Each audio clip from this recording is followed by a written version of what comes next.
Russell's viper নামের সাপ বের হইছে যশাতুয়া আর মোল্লা গ্রামের ঘরে ঘরে রাসেলস ভাইপার আছে না নাই? তো ঘরে ঘরে যদি থাকে তাইলে আপনি বসবাস করছেন কেমনে? যদিও ঘরের ভিতরে নাই, কিন্তু ঘরের ভিতরে মানুষের মোবাইলে ছবি আছে না নাই? মোবাইলে মোবাইলে রাসেল ভাইপার সাপ, অনেক সাপের চাইতে সাপটা সবল মারে খুব দ্রুত গতিতে। এই জন্য রাসেল ভাইপার সাপের কারণে মানুষ অস্থির হয়ে গেছে। এই সাপগুলো কেন বেড়ে গেছে?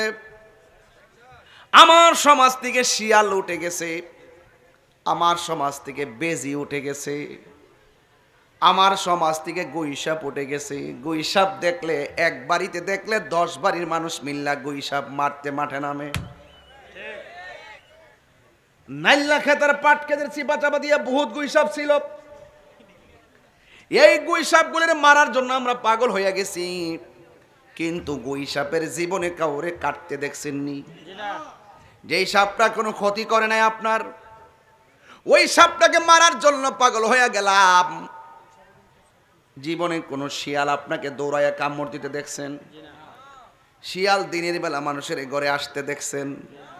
এই শিয়াল দিনের বেলা দেখলে 10 জন মিল্লা মারার জন্য পাগল হয়ে যায়।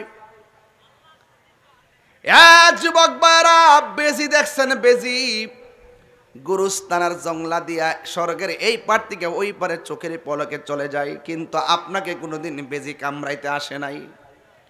অথচ বেজি দেখলে আমরা দৌড়াইয়া মারতে যাই। যখন আমরা বেজি মাইরা শেষ করে ফেলাইছি, শিয়াল মাইরা শেষ করে ফেলাইছি, যখন আমরা গুইসাপ মাইরা শেষ করে ফেলাইছি, তখন বিষধর সাপগুলো রাস্তাঘাটে বেরিয়ে গেছে। কারণ এই সাপ ওই সমস্ত শিয়াল এবং বেজি এবং গুইসাপ যখন ছিল, ওই গুইসাপগুলো জংলার ভিতর থেকে ওই বিষাক্ত সাপগুলোকে তারা টেনে টেনে খাইতো।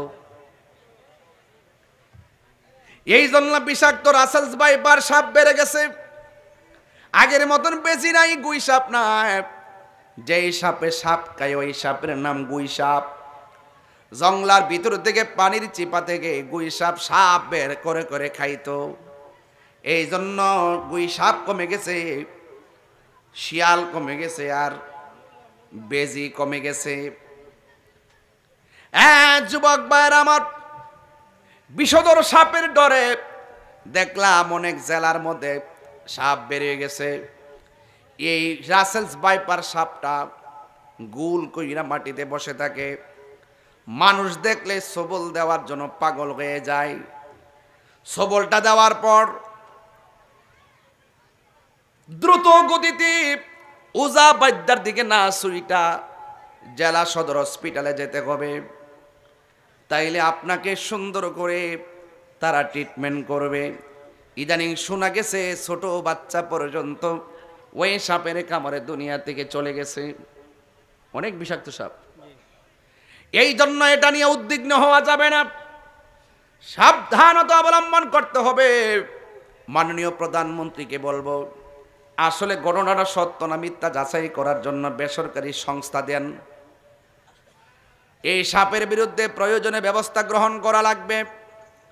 যদি প্রয়োজনে ব্যবস্থা গ্রহণ করা না হয়, ফেসবুক নামক গজবে যেইভাবে প্রচার হইতেছে, আগামীর দিনে কৃষক ধান ক্ষেত করার জন্য ময়দানে যাবে না। কথা কোন না লাগে, এইগুলোকে নিধন করতে হবে। বাংলাদেশে দেখবেন চোখের পলকে সব কিছু ভাইরাল হয়ে যায়, এমন একটা অবস্থা সৃষ্টি হয়, মানুষ বড় বিপদে পড়ে যায়। তো আমার ওয়াজ কিন্তু রাসেল ভাইপার নিয়ে না, আমার ওয়াজ হইলে আপনারা সাবধান থাকবেন, উদ্বিগ্ন হলে চলবে না। ঘরে বিছানা টিছানা জারো দিয়া শুইবেন। তবে আসলে কতটুকু সত্য সেটাও যাচাই করে দেখতে হবে। যদিও সাপ দেখা যায় আর চাইতে বিষাক্ত সাপ ঘরে ঝোপঝাপের মধ্যে থাকে কিনা বলেন? আমরা এত উদ্বিগ্ন আগে হয় নাই। এই জন্য আমি বলতে চাই, যশোর বাবা, ও মোল্লার বাবা, ওয়াজটা রাসেলস ভাইপার নিয়ে না, একটা রাসেলস ভাইপার সবুলের ডরে আপনি ঘরের কোনায় বসে আছেন, একটা রাসেল ভাইপারের ডরে আপনি বাহিরে বের হইতে চিন্তা করেন, কিন্তু এর চাইতে বিষধর সাপ অন্ধকার কবর দেশে আসে না না। আমার ওয়াজ হলো সেখানে মোল্লা গ্রামে কেউ যদি রাসেলস ভাইপার দিয়ে আক্রমণ হয়, দৌড়াইয়া জেলা সদর হসপিটালে যাবে, উপজেলা স্বাস্থ্য কমপ্লেক্সে যাবে, কিন্তু কবরের ভিতরে এর চাইতে বিষধর সাপ, যেই সাপের দৈর্ঘ্য হলো 450 কিলোমিটার। আল্লাহু আকবার করে। ওয়াজ মনে বুঝতেছেন না আমার নাকি? ওয়াজ কি বুঝতেছেন না? আমি আপনাকে সতর্ক করছি, ভবিষ্যতের অ্যালার্ট করছি। যেই সাপের দৈর্ঘ্য হলো 450 কিলোমিটার লম্বা, ওই সাপের মুখের মধ্যে 70 গজ লম্বা দাঁত, ওই সাপের চোখটা আগুনের চাইতে আরো লাল, ওই সাপের মাথার মধ্যে থাকবে মহিলাদের চুলের মতন চুলের গোছা, ওই সাপের শরীরে থাকবে দুর্গন্ধ, আর ওই সাপটা তোমাকে দংশন করার সময় বডিটা আলাদা কইরা 70 গজ মাটির নিচে ঢুকাইয়া দিব। দুনিয়ার সাপে কামড় দিলে ডাক্তারের কাছে দৌড়াইয়া যাবেন, কিন্তু কবরের সাপ যখন আপনাকে দংশন করবে, আপনি ওজা বাদ্যা দূরের কথা, আপনার সাপের কর্তনে আপনার কান্নার আওয়াজের কষ্টের ভাগ নেওয়ার জন্য একটা বান্ধব কবরের মধ্যে পাওয়া যাবে না। কথা বলেন ঠিক কিনা? হায়রে মোল্লার বাবা, যশোতুয়ার বন্ধু,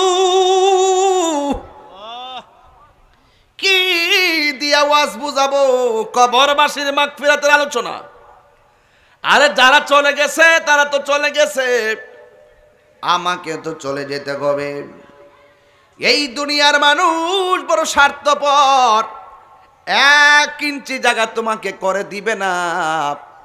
কবরের কষ্টের ভাগ পৃথিবীর কেউ নিবে না, মৃত্যুর কষ্টের ভাগ পৃথিবীর কেউ নিবে না।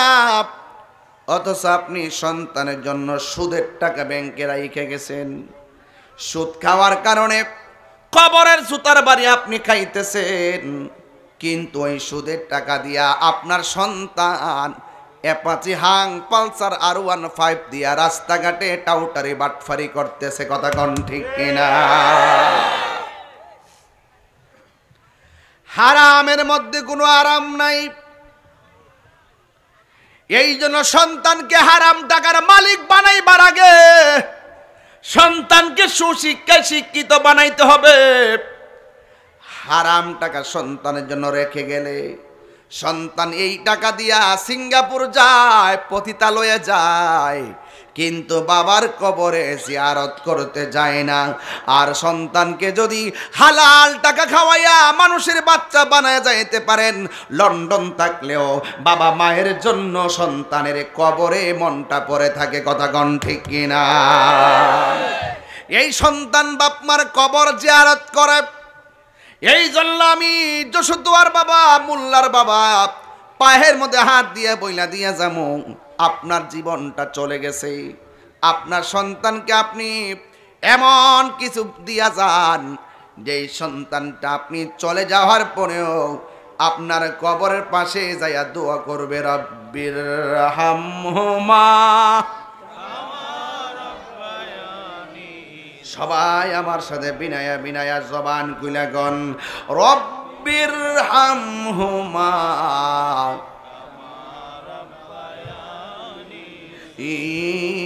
সগীরা। এ আল্লাহ, তুমি আমার যেমনে ছোটবেলায় মায়া করছো, আমার আব্বা আম্মারে কবরে তুমি এমন ভাবে মায়া কইরো।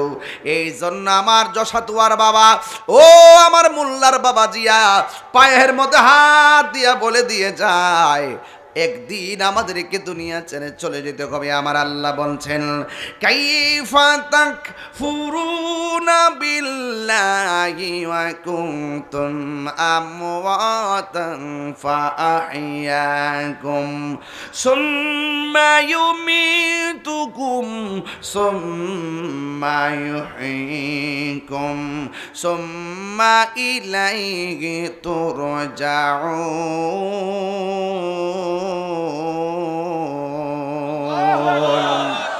আল্লাহ রাব্বুল আলামিন বলে, তোমরা আমি আল্লাহকে কিভাবে অস্বীকার করছো?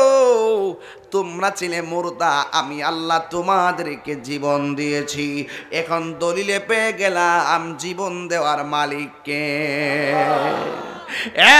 যুবক ভাইরা আমার, আল্লাহ রাব্বুল আলামিন কোরআনে বলছে, তোমরা কিভাবে আমি আল্লাহকে অস্বীকার করছো? তোমরা ছিলে মুর্দা, আমি আল্লাহ তোমাদেরকে জীবন দান করেছি। জীবন পাওয়ার পরে কেউ এমপি, জীবন পাওয়ার পরে কেউ মন্ত্রী, জীবন পাওয়ার পরে কেউ বক্তা, জীবন পাওয়ার পরে কেউ ইঞ্জিনিয়ার, কিন্তু কেউ টিনের ঘরের মালিক, কেউ সনের ঘরের মালিক, কেউ বিল্ডিং ঘরের মালিক। যে যত টাকার মালিক হোক না কেন, সবার ঘর একটা। জবান খুলে কোন শেষ ঘরের নাম কি? আরো বড় করেন কি?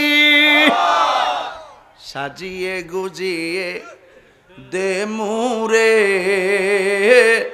সজনী তোরা, সাজিয়ে গুজিয়ে দে মোরে।